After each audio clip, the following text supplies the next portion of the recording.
Well, welcome back. We are back out. It's been a little bit because we have officially welcomed our first child into this world. She is a sweet baby girl named Emery. So as you can imagine, it's been all hands on deck at the Erickson household, but we have some family out for Christmas. So I'm going to take advantage while they're here, while we have the extra hands, to get out and film a bunch of videos here. And today we're out chasing some basin crappies. So I'm going to talk through how to break down some of these basins to find where these crappies are going to be. And once we find some fish, then I'm going to talk through some different strategies, because as we know, basin crappies move a ton and they can be very difficult to stay on. So I'm going to talk through a few different strategies that you can do to help find and catch and stay on some of these basin crappies. First thing we're going to talk about is locations. And when I'm talking basin, I'm typically talking kind of like a bowl-like structure somewhere around the lake. A lot of times they will be topping out in 10, 20, 30, 40 feet. That's kind of the deepest part. And then it's kind of a gradual break. And so when I'm looking for these basins earlier in the year, I'm looking at probably topping out in that 10 to 20 foot range. I tend to find more fish in that little bit shallower basins. And as the winter progresses, I find fish more in that 20 to maybe even 40 foot basins. Now that doesn't mean those fish are going to be right on bottom. A lot of times, even if it's a 40 foot basin, they'll be 15, 20, 25 feet down and just roaming over that. And so when I look at a basin, I'm going to start drilling it out. Some of the things I'm going to look for that I'll start is, one, I'll typically start a little bit closer to shore or closer to some sort of structure. Maybe there's some weeds close by. I'll start close to that and then drill out a little bit deeper. Maybe there's an inside turn. Inside turns I absolutely love. It's kind of like a mini basin that kind of corrals these fish. So if you can find an inside turn within this basin, that's going to be one that I really like to try. The other thing, if it's kind of a general basin that is just a big bowl, if there's one side that has a little bit steeper break, that is the side that I'm going to start on. That typically has these fish closer to that area, having access to that really shallow and potentially even weedy areas. Once I identify some of these, like I said, I'll start shallower, start closer to shore, and then I will drill out towards the basin, because I typically find them a little bit closer to shore at the start of the year, and then they move out even more towards the basin, towards the middle. So once you've identified the basin, kind of the area that you want to try, one tip that I'm going to say is find fish first. And what I mean by that, sometimes we get kind of gung-ho, and I've even done it myself, and I've shown it in videos where I just drill out a big basin right away, and then I'm just going to pop around. But one thing I've kind of learned over the last couple of years is these crappies will hang around some of the same area. So I typically say drill a couple holes and just try to find a school first. Once you find a school, that's going to be your reference point to kind of drill your radius around that. Because yes, you're going to spook them as you're drilling, but it seems like these crappies do find their way back once you're done drilling holes. So find a group of crappies first and then use that as your reference point to then drill out your grid. So we're going to do just that. I'm actually starting out in one of those areas that I talked about. It's kind of an inside turn. It's an inside turn adjacent to a little bit deeper part of the basin. So I'm going to start drilling out here, try to find a group of fish, and then work my way out a little bit deeper. Then once we get on some fish, I'm going to talk through some different strategies that you can use to find and stay on these schools and potentially catch more fish. So essentially what I'm doing right now is I'm just kind of drilling my first line. I'm not going to drill a grid, but I'm just going to drill a line from this inside turn out closer to the basin, kind of closer to one of the shorelines. And so as I kind of pan around here, there's actually a little school. You can see them super shallow. They're down 10 feet or so. There's another school about 50 feet out. You see a lot of stuff on the bottom, and that's a lot of times perch. Sometimes it could be some bugs coming up, but those are a lot of times perch. There you see back there, a little thicker red mark. Those are suspended pretty good as well. That's another school of crappies. So I can see some schools. I don't see big schools yet. They might be in some of those smaller groups still. Not moving too terribly hard just yet, so I'm just gonna keep drilling until I see maybe a little bit bigger school. All right, so we have one group over there, one group out in front. You can see it's kind of in the stitching. We have a couple groups of fish out in this general area. And so what I'm gonna kind of do is I'm gonna try to make a perimeter around at about 100 feet, maybe even spook them closer to this hole. And once I get my holes drilled out, we're gonna hop around and I'm gonna talk you through some of the strategies to see how to get these spooky fish to go. That was super nice. Met a guy with his son. He's a fan of the channel, and they just want to stop over and say hi. Super nice guys. Always enjoy meeting people that watch the video. So if you're ever out on the water and you see me, come say hi. I always love chatting some fishing. So shout out to Kurt and his son Timo. Great to see you guys. Hope you guys catch some fish tonight. Well, I tried strategy number one, which is chasing them around with the live scope. I actually drove the snowmobile around, tried to get in front of these fish, and they were just way too spooky. So strategy one did not work. Still a little bit too early for that. These fish are still a little too spooky. So now we'll move on to strategy number two, and that is using the live scope in combination with the flasher. Oh, yep, they're still underneath here. But there's one thing that you can do to not spook these fish quite as much. Let's see, just about getting down to them. I'll get a little closer so you can see. You can see deep at about 30 feet, and these are anywhere from, oh, a few coming up already. Yep. Yeah, this was a pretty good school. You know, if I would have driven the snowmobile over here, it might not have worked. Ooh, not very big. Not very big. There you go. Not what we're looking for. And then like a dummy, I put my rod in the snow. They're still down there. So we're gonna right back down.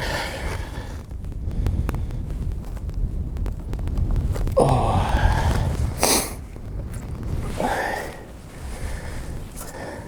Although with the kind of overcast, they might stay put a little bit more. But you can see it's like a solid red blob. I don't know how good you can see that. I'll try to show it there. Solid red blob. Ooh, one's coming up already. See if he keeps coming. Yep. I wonder if you can even see this. There we go. That one feels a little better. I wonder if you can even see this on the live scope. If you do, I'll have that overlaid. Ooh, this guy's dogging a little bit. That's a better fish. Oh yeah. I'm not gonna measure it because it's a little bit windy out today. But you can see just a beautiful fish right there. All right, one more here. Then we're gonna go try another strategy here. Yep. There we go. Yep. That is fun. Man, I remember when I used to run a flasher cam. Now I don't even really run that. Another good fish too. These would be great ones. And what you can see, I put my rod in between my legs because if you set it in the ice, there we go, it gets really slushed up and can make for a heck of a day. So I'm gonna get back to the camera and talk through that strategy real quick. So strategy 2, pretty effective. Now we're gonna move on to strategy 3, which is actually taking my live scope off, putting it in my sled, and using that to kind of hole hop around and find these fish. Should be right on top from here. Oh yeah, that'll show up a little better. Okay, now we're back in action and we're right on this school. Yeah, where those beams are at with the stitching on the live scope sometimes makes it challenging to see. Come on. There we go. Finally got another one to go out of this school. Feels decent. We'll see. Oh yeah, that's a decent fish. Show that one off right here. Sweet. Right on. I'd have to go back and look, but it is a 1/8. No, this one's a 1/16 ounce tungsten jig with a little plastic. I'll talk through my setups here in just a little bit. Oh, nice thing is these are coming, those are 15 to 20 feet. So we're not pulling them out of super deep water, which is nice. We're over about 30, but they're only down like 15 to 20. Oh boy. You can see, I don't know if this is the same school, but you can see, oh boy. I'm gonna zoom out there. This might be more than one school here because as I pan around, man, look at all those fish. I am going to go drill a few holes over there and see what we can get. So I actually just went out and drilled some holes kind of on the other side of this group. And what you'll see is you're seeing these fish want to spook back towards us. I'm going to zoom in. You can see them spooking back towards us. And that's actually another strategy that you can do and one that I've done.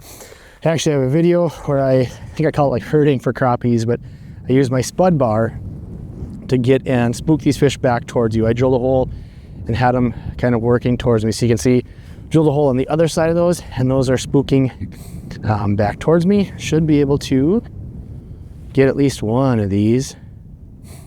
They're moving pretty quick. See if I can get one of these early ones. Come on, come on. One of these should go. Oh man. There we go. Yeah. So you can see how it just kind of spooked them back towards you. Now they're moving quicker though, so I might not get many chances. This might be the only fish I'll be able to get. And sometimes you'll have to spook more than once. You can see Another crappie right there on that same tungsten jig and plastic. So there you have one more strategy. And like I said, I could go do that with a spud bar or with my auger again and go drill a hole behind me, because you can see now they're moving over that direction over there. So I could do the same exact thing over there. But don't know if I'm going to do that, because that can also be a lot of work. So far we have chased them around with a live scope. That wasn't super effective today. They were still a little too spooky. We had a very effective strategy, is using a live scope in combination with the flasher to find these fish. We have put the flasher in the sled like we have here and use that to hole hop. And then this last one that we're just doing, hopefully these fish are still coming, is we are just waiting them out. You know, there's some fish kind of moving around. And I just kind of sat still here. These fish are kind of moving all around. I've hole drilled everywhere, but they're cruising pretty good. I got them kind of spooked as I was drilling holes, so I just figured I'd wait and see if these fish will come through it. Now you can see we have another group coming right through. So it took a little bit. I think I've been waiting here about 10 minutes or so for another school to show up, but hopefully this one's gonna go. Yep, that one actually kind of up it. Whoa, that was just poor fishing.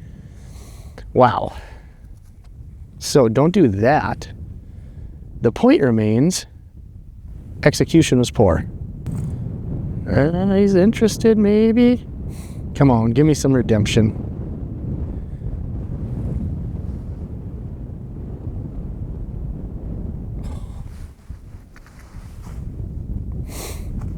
Man, it was working out perfect. I stayed put. They were coming through. Oh. Come on. There, you bet. Let's see if we can get this guy in. So, staying put, just letting these fish kind of swim around you. And this is another okay fish. If we were wanting to eat some fish today, these would be about perfect. Bunch of good eaters. Nice, solid fish. So again, just kind of sitting them out. This can work, especially, this is one that I love to do, especially as it gets close to dark, because one thing you'll see with these crappies, these basin crappies, they'll roam all throughout the day. Then as it gets to be night, you'll see some of those bugs coming up off bottom. And then those fish, those schools of fish will start to disperse. And not only will they disperse, but they really start eating. They get really aggressive. And so you don't have to be right on that exact school. You're gonna have some fish kind of roaming around a little bit of everywhere. So some of the setups that I'm using for this kind of basin crappie bite, I'll kind of talk through them from aggressive to a little more finesse. This one, it's pretty basic. This is a tungsten slim spoon. These are one of the new spoons that came out from Norfin. I really like it because obviously being tungsten, and this is an 1/8 ounce, so it can get through a lot of slush and it can get up and down very quickly. As you saw, some of these basin crappies move a ton, so getting up and down very quickly. And these spoons like this sometimes will target some of the bigger fish, especially if you can keep it above the schools. They will come up out of there and hit these. Today, this wasn't quite happening, but often this is going to be the one that I will use first and foremost. So you can see I actually have, just for a little extra something, I have a little clam silky on there that I trimmed up the ends on. It's kind of froze right now, doesn't look great, but it's also got that little blade on there to give a little extra action. This is on the Paragon XL by Elliott. I really like this rod. It's a little bit more stout than some of my other panfish rods, which is good for this little bit heavier spoon. And that is on the Piscifun Carbon X 500. For a lot of my panfish gear, I will use the Carbon X 500. Got a little bit smaller spool there, if you can see that. Got a little bit smaller spool because when you're using, for example, this one I'm using 4-pound braid, just because I want to be able to have nice light line. When you're using that, it takes a lot of line to fill up a 1,000 size spool. So having that 500 size spool, still having a really good drag. These Carbon X's, as you know, have an amazing drag. So it's kind of a perfect combination between still having a good drag, but having that little bit smaller spool. It's just weighted a little bit better for some of these smaller, lighter panfish setups. Moving on to just a little bit, I would say, more finesse, and that is, this is a 1/16 ounce tungsten jig. I cannot quite remember the name of this one. I'll put it on the screen. And it's got that little plastic I really like. It's got a little more bulk, but that tail on the end, that's been a nice combination for some of these bugs that are coming up off bottom.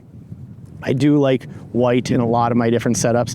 And this one is on the Odyssey 36. So this is a 36 inch, nice, kind of almost noodly bend to this is a great way for fighting some of these panfish. And that is again on the Carbon X 500, same line, 4-pound braid down to a 4-pound fluorocarbon leader.